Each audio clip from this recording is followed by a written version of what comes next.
अखाड़ा में आज सबसे पहले बात लखनऊ के कोर्ट परिसर में हुए शूटआउट पर। संजीव महेश्वरी उर्फ जीवा की हत्या के मामले में एक बहुत बड़ा पर्दाफाश हुआ है। जीवा की हत्या के लिए आरोपी ने जिस हथियार का प्रयोग किया था वो बरामद कर ली गई है।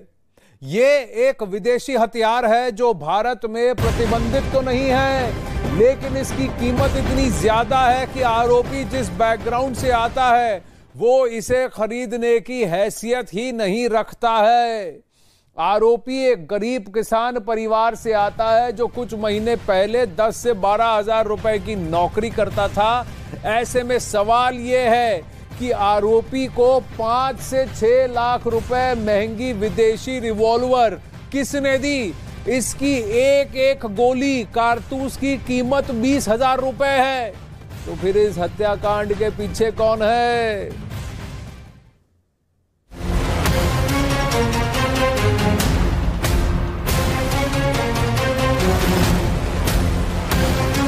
अतीक हत्याकांड की तर्ज पर यूपी में एक और माफिया को सरेआम मार दिया गया। नाम था संजीव महेश्वरी उर्फ जीवा। मेरठ का वो कुख्यात गैंगस्टर संजीव महेश्वरी उर्फ जीवा, जिसके नाम से खाकी भी खौफ खाती थी, उसे एक मामूली लड़के ने ठीक वैसे ही मार दिया जैसे अतीक और उसके भाई अशरफ को सरेआम गोलियों से छलनी कर दिया गया था। और मारने वाले हमलावरों का कोई खास क्रिमिनल बैकग्राउंड नहीं था। जीवा हत्याकांड को अंजाम देने वाला आरोपी कौन है, उसका बैकग्राउंड क्या है, उसका आपराधिक इतिहास क्या है, ये सब कुछ जानेंगे तो आप भी चौंक जाएंगे। लेकिन उससे पहले जीवा की हत्या में जो चौंकाने वाला पर्दाफाश हुआ है उसे जान लीजिए। जीवा की हत्या में इस्तेमाल हथियार को पुलिस ने बरामद कर लिया है। यह एक सेमी ऑटोमेटिक रिवॉल्वर है। इसी रिवॉल्वर से बुधवार को आरोपी विजय पर संजीव महेश्वरी उर्फ जीवा को गोलियों से छलनी करने का आरोप है। रिवॉल्वर के साथ पुलिस ने 6 गोलियों के खोखे भी बरामद किए हैं। इन 6 गोलियों में से 4 गोलियां जीवा को लगी थीं, जबकि एक गोली दीवार से टकराकर सिपाही के पैर को चीरती हुए निकल गई और एक गोली फर्श से टकराकर एक बच्ची को जा लगी। जीवा की हत्या लखनऊ में हुई और हड़कंप जौनपुर में मच गया। बनारस और आजमगढ़ के बीच स्थित जौनपुर जिले के किराकत कोतवाली में खलबली मच गई, क्योंकि जीवा की हत्या का आरोपी विजय यादव इसी कोतवाली इलाके का रहने वाला था। विजय के बारे में पता चलते ही जौनपुर हेडक्वार्टर से डीएसपी गौरव वर्मा किराकत कोतवाली पुलिस के साथ विजय यादव के घर पहुंचे, जो कोतवाली से महज 8 किलोमीटर दूर है। विजय किराकत के सरकी सुल्तानपुर गांव का रहने वाला है। विजय के बारे में ज्यादा जानकारी जुटाने के लिए पुलिस उसके घर पहुंच गई। घर वालों से पूछताछ शुरू की। विजय के पिता किसान हैं, उन्हें अंदाजा भी नहीं था कि हल उठाने वाला हाथ कभी हथियार उठाएगा। पिता ने बेटे के बारे में बताना शुरू किया तो पुलिस भी दंग रह गई। लखनऊ कोर्ट में जीवा हत्याकांड को लेकर जिस तरीके से नाम आ रहा है सामने, वो जौनपुर के किराकत कोतवाली थाना क्षेत्र के इसी सरकी सुल्तानपुर गांव का निवासी है विजय यादव। जौनपुर पुलिस की शुरुआती जांच में न कोई इसके ऊपर गंभीर बड़ा कोई आपराधिक इतिहास है। महज पुलिस के जो स्थानीय थाने में वो दर्ज है कोविड-19 का उल्लंघन समेत एक लड़की को भगाए जाने का जो है वो आरोप लगाए जाने का मामला अभी प्रकाश में आया। हालांकि पुलिस लगातार इस विषय पर जांच कर रही है। जब से यह हत्याकांड की सूचना आई है जौनपुर पुलिस में कि यहाँ विजय यादव का यहाँ पर गांव है, तब से जौनपुर पुलिस लगातार जो है उसके घर से लेके कस्बे में, बाजार में, सरकी सुल्तानपुर में लगातार पुलिस फोर्स चक्रमण कर रही है, पैदल मार्च कर रही है। इस विषय में लगातार जांच पड़ताल भी कर रही है। सोचिए जरा कि जिस लड़के के खिलाफ कोविड-19 प्रोटोकॉल के उल्लंघन का केस हो और एक लड़की को घर से भगाने का केस दर्ज हो, उसने एक कुख्यात गैंगस्टर को मौत की नींद सुला दिया। विजय के पिता ने बताया कि उनका बेटा मुंबई स्थित टाटा कंपनी में काम करता था।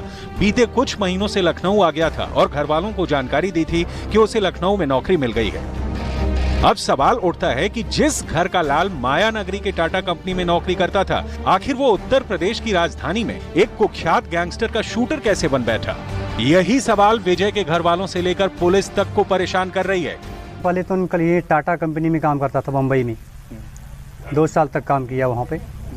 इसके बाद मार्च में यहाँ आया तो बोलता है कि पापा वहाँ पे जो कि पगार कम मिलता है, 10-12 हज़ार मिलता है, ड्यूटी बहुत मिल पड़ता है, 12 घंटा 8 घंटा, यही इधर ही कहीं देखेंगे, अगर काम मिलेगा तो हम करेंगे।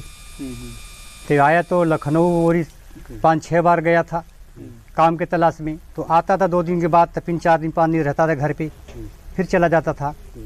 ऐसे उसका आना जाना था। इसके बाद ये 10 तारीख को शादी था, 10 मई को हमारे साले के लड़के का। उसी शादी में आया था। 11 तारीख को अपन क्या हुआ कि उसको मैं केराकत तक छोड़ा, बोला हमको ड्यूटी पे जाने का है, तो हम बोला जाओ। 11 तारीख के बाद से फिर कभी फ़ोन नहीं किया। हम लोग सब परेशान। किस तरह की ड्यूटी बताई थी लखनऊ में? ड्यूटी अपना ये जो जल पाइप वाला नहीं, जो ये जा रहा है टंकी वाला, यही में बोलता है, यही में हम काम कर रहा हूँ। विजय ने अपने पूरे परिवार को अंधेरे में रखा। लखनऊ में वो किन लोगों के संपर्क में था उसके घर वालों को पता नहीं था। वो यही समझ रहे थे कि बेटा नौकरी की तलाश कर रहा है, लेकिन बेटा शायद अपराध की दुनिया में कदम रख चुका था। जीवा की हत्या के बाद उसकी बेटी अपने वकील के साथ पोस्टमार्टम हाउस पहुंची और कोर्ट परिसर में पिता की हत्या किए जाने पर सवाल उठाए। इस हत्याकांड में एक बच्ची और पुलिसकर्मी समेत 3 से 4 लोग घायल हो गए हैं। अब पुलिस विजय से हत्या करवाने की वजहों का पता लगाने में जुटी है। इस हत्याकांड में उसके साथ और कितने लोग शामिल थे, ये भी पुलिस जल्द से जल्द जानना चाहती है। उधर सीएम योगी ने भी इस मामले में 3 सदस्यीय एसआईटी गठित कर दी है, जो हफ्ते भर में अपनी रिपोर्ट सौंपेगी।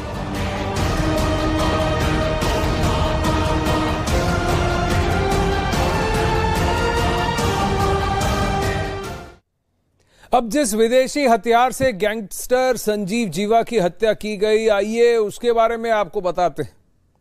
यह हथियार है 357 बोर की अमेरिकन अल्फा रिवॉल्वर।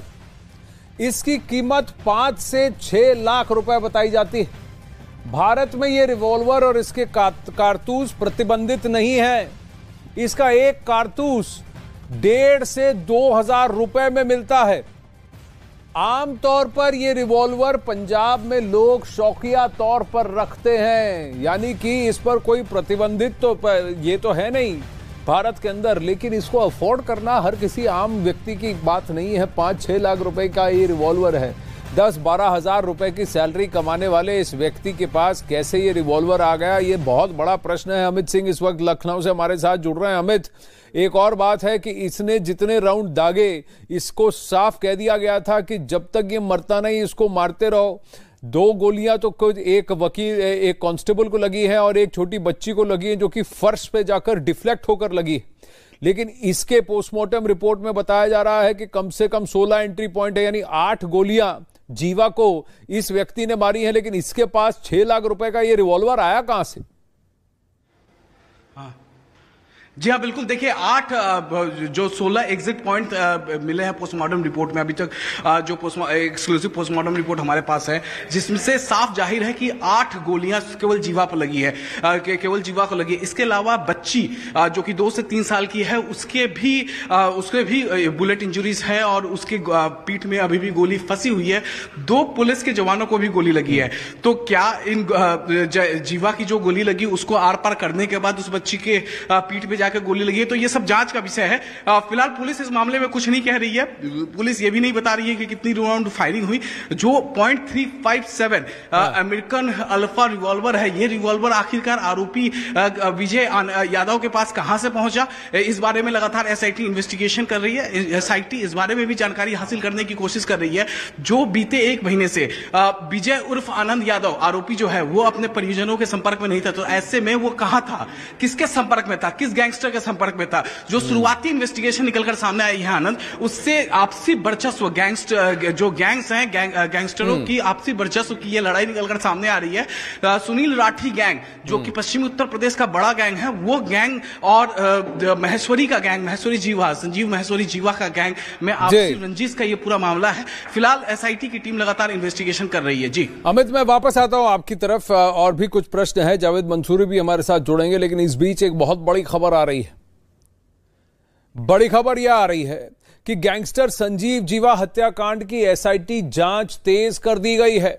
एसआईटी यानी स्पेशल इन्वेस्टिगेशन टीम के 3 सदस्यों की टीम ने घटनास्थल का मुआयना कर लिया है। एसआईटी की टीम पता लगाने में जुटी है कि आखिर किस तरह आरोपी हथियार के साथ वकील के भेष में कोर्ट में दाखिल हुआ था। सीएम योगी आदित्यनाथ ने हत्याकांड की जांच के लिए एसआईटी का गठन भी कर दिया था, जो 1 हफ्ते में अपनी रिपोर्ट को सौंपेगी। यानी कि काम भी तीव्रता से हो रहा है, स्पीड से हो रहा है।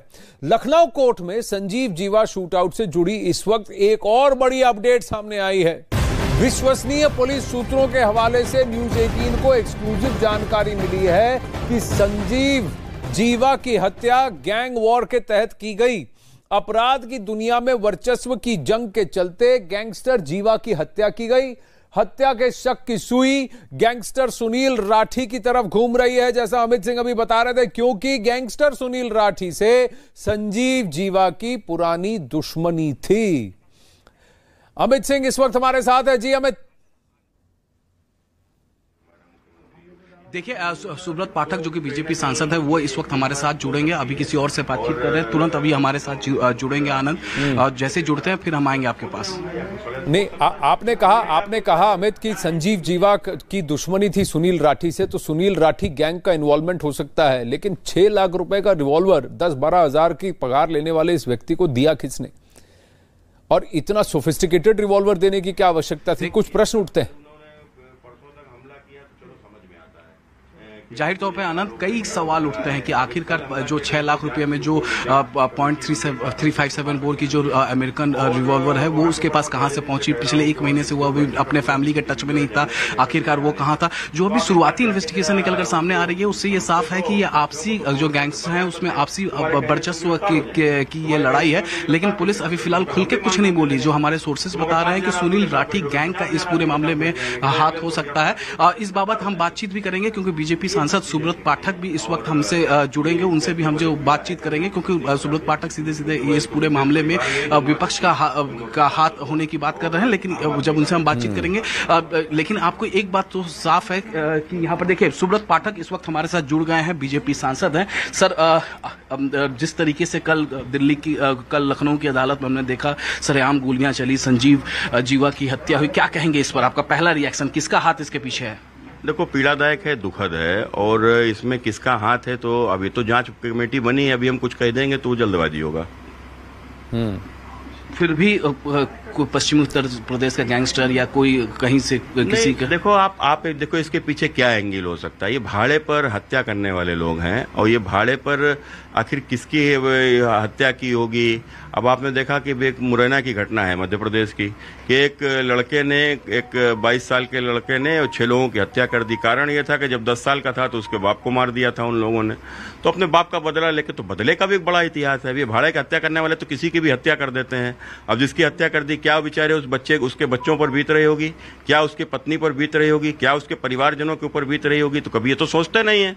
तो भाई कौन कहां बदला लेने के लिए निकल जाए, क्या कारण? विपक्ष लगातार हमलावर है, लॉ एंड ऑर्डर को लेकर हमलावर है। अतीक अशरफ की जिस तरीके से हत्या हुई, इसके बाद अब संजीव जीवा, विपक्ष हमलावर है। अखिलेश यादव लगातार हमला कर रहे हैं, क्या कहेंगे? अखिलेश जी की पीड़ा बहुत स्वाभाविक है। जब भी कोई अपराधी मरता है तो अखिलेश जी बहुत दुखी होते हैं। अब अपराधी मरता है तो समाजवादी कमजोर होती है, तो इसलिए कहीं ना कहीं अखिलेश यादव जी को बहुत दुख होता है। अब वो दुखी रहे कोई अपराधी के मरने पे, तो हम इस पे कुछ नहीं। चिंता का भी तो विषय है कि पाठक लगातार हमला कर रहे हैं अखिलेश यादव पर। चिंता का भी तो विषय है कि सरेआम दिन दहाड़े वकील के कपड़े पहनकर कोई कोर्ट परिसर में आकर खून कर दे, ये कोई टेम्पलेट तो नहीं बन जाएगा? कभी मीडिया बनकर, कभी कभी लॉयर बनकर। सीधे सुब्रत पाठक से पूछ लेते हैं, ये भी एक चिंता का विषय है कि कोई वकील का कपड़ा पहन के कोर्ट रूम में दाखिल हो जाते हैं, सरेआम गोली चला देते हैं, ये भी तो एक चिंता का विषय है। मैंने पहले ही कहा, दुखद है, पीड़ादायक है, और जब इस प्रकार की घटना यदि कोर्ट में होगी तो सवाल खड़े करेंगी। लेकिन अब क्यों है, क्या है, कैसे है, तो इसके पीछे तो अब ये इसकी जांच कमेटी। अगर गैंग वॉर का कनेक्शन निकलता है तो सुनील राठी पर कार्रवाई होगी? सर, अगर गैंगवॉर का कनेक्शन निकलता है, जिस तरीके से सुनील राठी का नाम आ रहा है, तो उस पर कार्रवाई होगी उसके बाद? क्योंकि सुनील राठी तो बागपत जेल में बंद है। नहीं, देखो, अब जो जेल में बंद है उसके ऊपर क्या कार्रवाई हो सकती है? जो जेल में बंद है उसके ऊपर तो कोर्ट ही कार्रवाई करेगी ना। अब एक मुकदमा होगा, मान लो अगर कुछ जांच कमेटी आएगी उसके ऊपर मुकदमा होगा, तो फिर अब ये सब कुछ मिलाकर कुल मिलाकर कानून का ही ये प्रश्न है। इस पे तो आपको उच्चाधिकारी जवाब देंगे, इस पे मैं क्या बोल सकता हूँ। जो उसके गैंग मेंबर्स बाहर अभी घूम रहे हैं उन पर कार्रवाई होगी? देखो, जिसका भी हाथ होगा, आपको लगता है कि कार्रवाई नहीं होगी? जो उत्तर प्रदेश में माहौल को खराब करेगा, जो इस प्रकार की घटना को करेगा, और उसके बाद अगर बाहर घूमेगा, तो आपको लगता है कार्रवाई नहीं होगी? 6 लाख रुपए का रिवॉल्वर उसके आस पे कैसे पहुंच गया? श्योरिटी दे रहे हैं, श्योर है कि कार्रवाई जरूर होगी। देखिए, अमित, प्रश्न तो बहुत सारे उठते हैं, क्योंकि 6 लाख रुपए का रिवॉल्वर अगर किसी आम व्यक्ति के हाथ में पहुंच जाता है तो यानी कि असला। और मुंबई में इस वक्त बहुत बड़ी खबर आ रही है। अमित, वापस आपके पास लौटेंगे। बड़ी खबर यह है कि गैंगस्टर संजीव जीवा की पोस्टमार्टम रिपोर्ट अब सामने आ गई। संजीव जीवा को 8 गोलियां लगी थी, जीवा को 6 गोलियां सीने में लगी जो आर पार हुई, जबकि 2 गोलियां बाएं हाथ में लगी, वो भी आर पार हुई हैं थ्रू। 16 वुंड्स दिखे हैं, 8 एंट्री 8 एग्जिट, 16 ऐसे एंट्री एग्जिट वुंड्स उनके बदन पर दिखे हैं। इसके साथ ही पोस्टमार्टम रिपोर्ट में यह भी सामने आया है कि अस्पताल पहुंचने से पहले ही संजीव जीवा की मौत हो चुकी थी। न्यूज 18 के पास ये पोस्टमार्टम की एक्सक्लूसिव रिपोर्ट कॉपी हमारे साथ है। अमित सिंह हमारे साथ है। अमित सिंह को ये एक्सेस मिला है।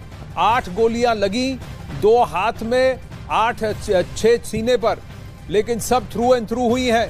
क्या इन्हीं में से कुछ गोलियां जाकर डिफ्लेक्ट होकर कांस्टेबल और उस छोटी बच्ची को लगी हैं सर?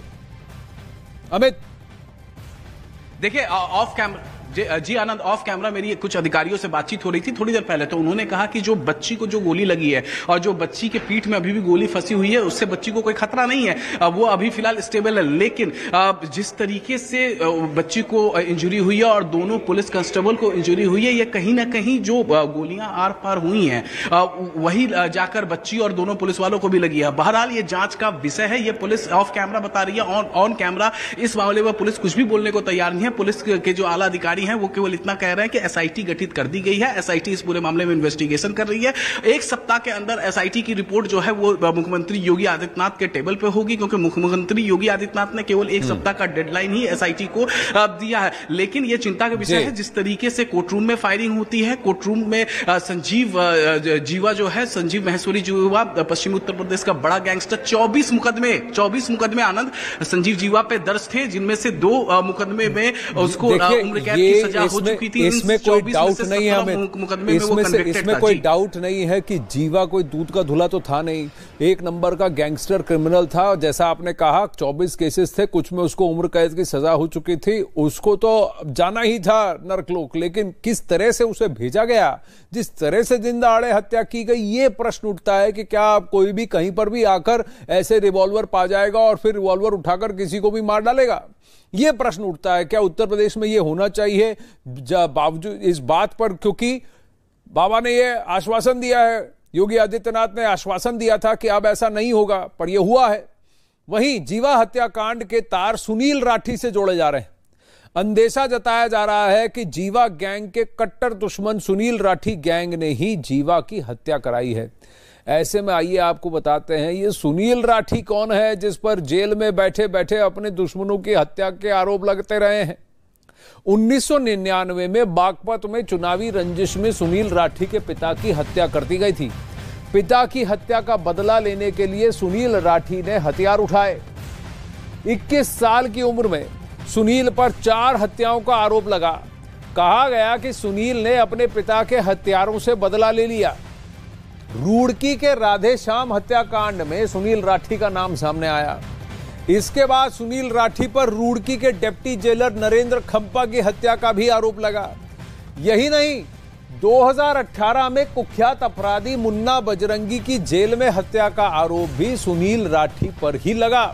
सुनील राठी के खिलाफ अब तक कुल 18 केसेस लंबित हैं और सुनील राठी खुद इस वक्त जेल में कैद है। लेकिन जेल के अंदर से ऑपरेशन चलाना हमारे गैंगस्टर्स बखूबी जानते हैं, चाहे वो जितेंद्र गोगी हो, गोल्डी बरार हो, लॉरेंस बिश्नोई हो, सुनील राठी हो या फिर अतीक अंसारी जो अब इस दुनिया में नहीं है। ये सब गैंग्स जेल के अंदर से ऑपरेट करते थे। मुख्तार अंसारी पर भी यही आरोप है। वहीं लखनऊ कोर्ट में गैंगस्टर संजीव जीवा हत्या के बाद उसकी पत्नी ने सुप्रीम कोर्ट में याचिका लगाई है। याचिका में जीवा की पत्नी ने खुद की हत्या की आशंका जताई है। जीवा ने याचिका में लिखा है इसलिए उनकी गिरफ्तारी ना की जाए। कोर्ट ने याचिका की कॉपी यूपी सरकार के वकील को देने को कहा। जीवा की पत्नी की अर्जी पर सुप्रीम कोर्ट आज ही मामले में सुनवाई करेगी।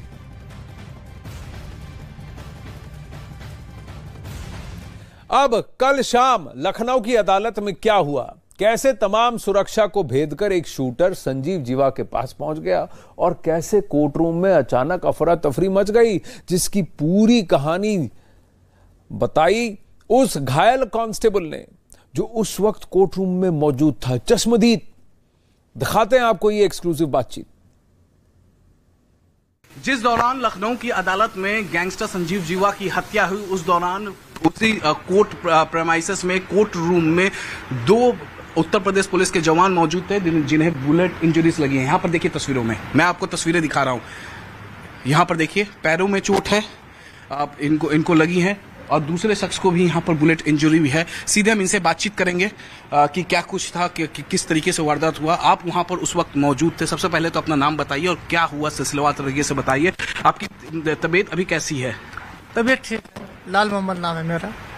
कहाँ कहाँ आपको गोली लगी? ये पैर में लगी है, एक जगह लगी है, और दूसरे पैर में एक जगह लग गई। पूरा मामला जब संजीव पर हमला हुआ उस दौरान आप कहाँ थे? उस समय हम उनकी पेशी कराने के लिए कोर्ट लेके जा रहे थे। आप मतलब बाराबंकी से यहाँ पहुँचे थे? नहीं। हाँ, हमारी ड्यूटी लगी थी उनकी पेशी कराने के लिए, तो हम लोग पेशी कराने के लिए कोर्ट लेके जा रहे थे, और जैसे ही कोर्ट वाले गेट के पास पहुंचे बस अचानक गोली चलने लगी। जिस दौरान गोली चली उसके बाद का रिएक्शन किस तरीके से कोर्ट प्रेमाइसेस का? अब चूंकि उस समय तो हमें भी गोली लग चुकी थी, चूंकि हम कुछ देख नहीं पाए। फिर जब वो संजीव जमीन पर गिर गया तो आप भी गिर चुके थे जी। सब कुछ जो उन्होंने आंखों देखी वहां पर देखा, उन्होंने अपनी जुबानी उन्होंने बताया। एक और शख्स हमारे साथ हैं, पुलिस के जवान, जो उस दौरान वहां पर कोर्ट प्रेमाइसेस में, कोर्ट रूम में मौजूद थे। सबसे पहले तो अपना नाम बताइएगा। सर कमलेश कुमार। कितने राउंड फायरिंग हुई होगी वहाँ पे? 4-5 हुई थी। 4-5 तो बताया जा रहा है कि संजीव पे ही लगी थी गोली, क्योंकि एक बच्ची को भी तो चोट लगी थी, एक छोटी सी बच्ची को गोली लगी। बस इतने हमको सुनाई दिया, वहाँ पे अफरा तफरी मच गए। उसके बाद उसको पकड़ने में हम लोग लग गए, पकड़ लिया गया। वो कितने देर का वाकया होगा ये पूरा मामला? सेकेंडों में 2 से 3 मिनट में सब कुछ खत्म। मिनट नहीं, सेकेंड में। तो 4 से 5 राउंड तो बताया जा रहा है कि संजीव पर फायरिंग हुई। एक गोली बच्ची को भी लगी है, फिर आपको भी गोली लगे, आपके साथी को भी गोली लगी, जैसे कमलेश आपको लगी, लाल साहब को भी गोली लगी। इतना हमको सुनाई दिया था। फिर आपको अस्पताल आपके साथी लेकर आए? हाँ, साथी ले आए। जैसे ही एंटर कर रहा था कोर्ट रूम में तब फायरिंग की थी? हाँ जी। पहली फायरिंग कोर्ट रूम में एंटर, वहीं संजीव गिर गया जमीन पे, और वहीं पर आपको भी गोली लगी? हाँ, वहीं पर लगी। उस दौरान जज साहब बैठे हुए थे कोर्ट चेयर पे? उस समय जज साहब नहीं थे चेयर पे। तो फिलहाल देखिए, इनको जांघ में गोली लगी है, तो वहीं लाल साहब को भी 2 गोली लगी है, उनको पैर के नीचे लगी है। इन्वेस्टिगेशन इस मामले में लगातार जारी है।